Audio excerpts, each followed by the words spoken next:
It's been a long day without you, my friend.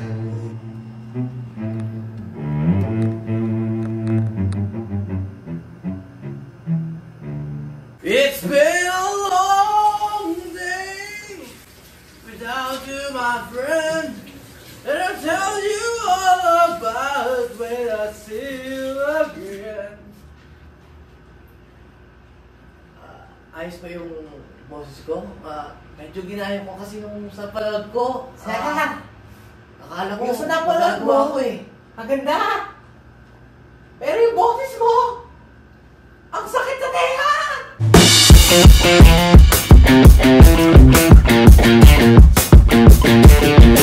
Today is an unwinding day. Wala tayong gagawin ngayong araw ko, hindi magpapaka-unwind lang sa buhay. Kasi buwan na ng Pebrero! Buwan na ng mga puso! Wala pa ring update si HR! Alam mo, dadating eh. May kutob ka na dadating yung panahon na makakapag-apply ka na kay HR, di ba? Makakaroon ka ng open slot sa yung preferred area, di ba? Alam mo, dadating ka, so alam mo, gusto mo agad ba kuha? Gusto mo agad ba makuha eh? Ginagawa naman ni HR trabaho niya eh. Ginagawa niya naman talaga yung trabaho niya. Sadyang wala pa lang talagang open slot sa ating preferred area, di ba? Ginagawa naman talaga ni HR yung trabaho niya. Sadyang nagmamadali lang tayo. Kaya, kalma lang, di ba? Trust in his time, di ba? Trust in his right time. Trust in HR. Kaya mag-unwind muna tayo ngayong araw na to. Wala muna tayong iisipin ng iba. Wala muna tayong iisipin ng iba na tungkol kay HR. At mag-iisip naman tayo ng iba na hindi tungkol kay HR. Katulad ito! Ito, kita nyo? Puro lukot. Pero bago na ba yan? Nagpa-wash and dry tayo ng laundry. Alam niyo bakit lukot? Ito kasi yan. Dito kasi sa amin, self-service yung laundry. Wash and dry. Eh ngayon ko lang nalaman. Pagkatapos ng wash, di ba kukunin mo yung mga pinaglagay mo sa mismong wash. Pagkatapos nung lalagay mo na sa mismong dry, yung mga damit mo. Pagkalipas sa ilang minuto, kapag na-dry na yung mismong pinag-laundry mo na yan, kukunin mo mga damit, di ba? Kukunin mo mga damit. After mo kukunin damit, ilalagay mo dyan sa mismong lagayan, di ba? Eh dapat pala, pagka-wash and dry, pagka-dry ng damit na yun, nalagay mo sa lagayan mo. Pagbalik mo ng kwarto, dapat pala, fino-fold-fold mo na siya. Kasi kung hindi, kung hinayaan mo lang doon sa mismong lagayan mo, ang resulta, puro lukot.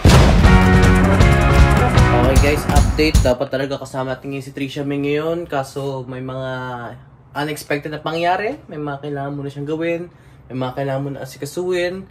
Kaya di mo na matutuloy na makakasama natin siya ngayon. Mag-isa naman ulit tayo for today's video. Guys! Mahilig kasi magluto yung si Trisha May. Sana, andito ngayon siya, magluto. Tapos pagkatapos siya magluto, sabay namin kakainin yung nilutuan niya. Pagkatapos nun, dadali ko sana siya sa iba't ibang lugar. Dadali ko sana siya sa Paris. Sa Eiffel Tower. Bonjour. Easy cream for sale. Ice cream for sale. Papakilala ko rin sana siya kanina Aladdin. I can show you the world. Shining, shimmering, splendid. Kala yung si Aladdin, no? Si Abu lang yun. Nakapunta na sa Eiffel Tower. Nakilala sila Aladdin. Pupunta rin sana kami sa one of the solar system. Magulat na siya. Bakit bigla-bigla yun ang pinagpapawisan? Magulat na siya. Bakit yung kulay ko? Palala. Pupuntahin din namin sana ang Iceland, ang ating dream country, with the shining, shimmering northern lights. Di natin alam kung makakapunta talaga tayo dyan, no? Medyo mahirap kasi. Pero sana, yung Iceland na to, sana hindi na ng green screen, no? Sana balang araw, totoo siya, no? Dream country natin yun eh. Mahirap pero tingnan natin kung makakapunta tayo. At syempre, sana habang kumakain kami, nagpa-flashback sana, kinikwento sana sa kanya yung mga college moments ko eh. Yung mga quizzes tsaka seatworks college student moments ko. Naalala ko nung kolehiyo pa kami, ay may pabigla ang surprise quiz si Pro. Eh nung mga panahon na yun, yung kaklase ko sa kolehiyo, na pangalan, Lemuel, Eh, hindi kami nakikinig sa mismong subject na yun. Kasi nung time na yun, medyo addict pa tayo sa mismong pagkaka-ML eh. Uso pa yung ML na yun eh. Wala kaming ginawa kundi mag-ML habang nag-class. Tapos ayun, habang kami nag-ML, bigla kami nagsisi. May pabigla ang surprise quiz si Prof. Eh di nagpa-surprise quiz na si Prof. Andito ako. Dito nakaupo si Lemuel. Surprise quiz lang naman. Titignan na naman ni Prof kung may tutunan kami sa mismong day ng lesson na yun. Pero wala kami natutunan. Wala kami ginawa kundi mag-ML. 1 to 10 lang naman siya eh. 1 to 10 lang naman siya eh. Di na. Quiz na. Si Prof lumingon sa kabila. Tumingin na ako kay Lemuel. Nag-signal ako. Lumingon si Lemuel. Nag-hand sign ako. Number 5. Anong sagot sa number 5? Lumingon si Lemuel sa Prof. Hindi nakatingin ni Prof. Lumingon siya sa papel niya. Bigla niyang ginawa. Hindi niya alam sagot. Maya-maya lumingon din siya sa akin. Nakita niya may sagot ako sa number 7. Tumingin siya ulit kay Prof. Nakalingon yung Prof. Nag-signal sa akin. Lumingon ako. Nag-hand sign si Lemuel. Sabi niya, number 7? Anong sagot sa number 7? Eh yung number 7 na question na yun, may 5 choices. A, B, C, D, E. Eh alam namang sa utak niya, A, B, C, D. Eh di nag-hand sign ako.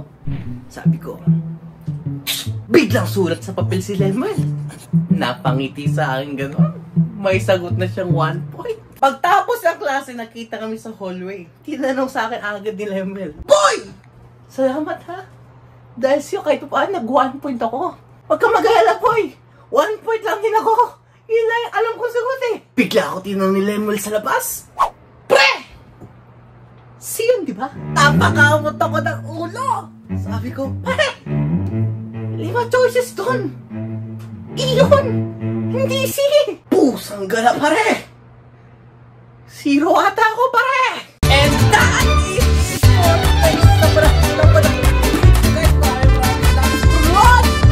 hanggang sa muli!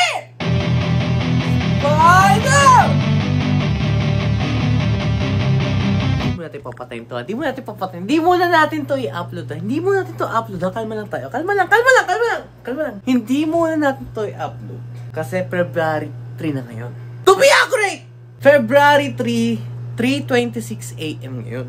Kahapon kasi, February 2. Medyo nag-expect kasi ako na baka magkaroon ng update sa atin si HR. Eh bigla ko na-realize, February 2, Sunday, day off ng HR. Pero bukas, which technically, ngayon, February 3, mamaya, workday ni HR. Baka mag-update si HR. Medyo may kutob kasi ako yun eh. Medyo iba pakiramdam ko eh. Iba kutob ko ngayon, feeling ko mag-update. Feeling ko mag-update na si HR sa work natin. Feeling ko mag-update na si HR para sa open slot sa preferred area natin. Wait lang tayo. Wait lang ha. Maghintay muna tayo, ha? Ina-upload ko naman tong video na tuwing 9 PM eh. Alam niyo naman, 'di ba? Bakit 9 PM? Kasi March na ng birthday ko.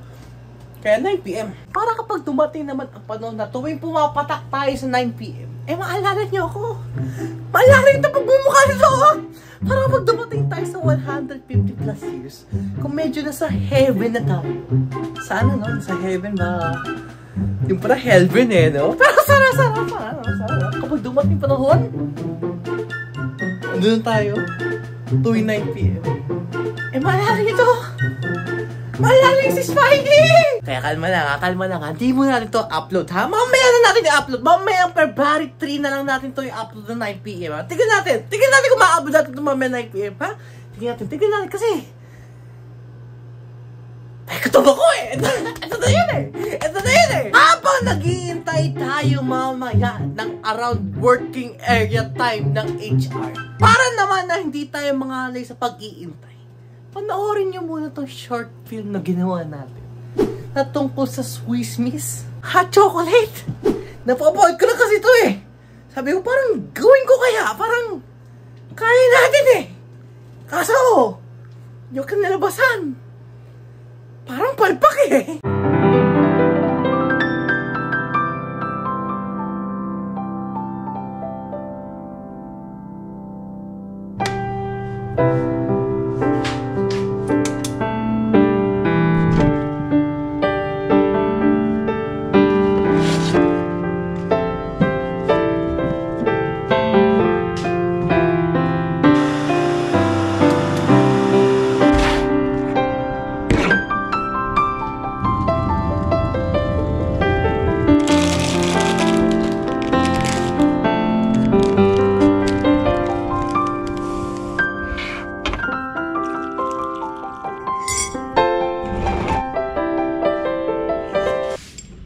Ang init, mainit.